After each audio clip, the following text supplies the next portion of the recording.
Hi guys, today aptitude question. A number when divided by 7 leaves a remainder 4. What will be remainder when the square of the same number is divided by 7?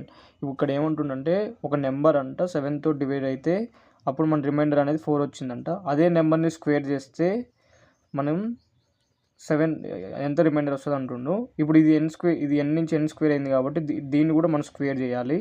అప్పుడు ఇది 16 వస్తుంది. 16/7 చేస్తే 2 times పోతే 2 మిగులుతుంది. మన answer అనేది 2. లేకుంటే దీన్నే మనం ఇంకో మెథడ్లో చేయాలంటే ఒక నెంబర్ అనేది 7తో డివిజిబుల్ అవుతున్నప్పుడు మనకి రిమైండర్ అనేది 4 వచ్చింది.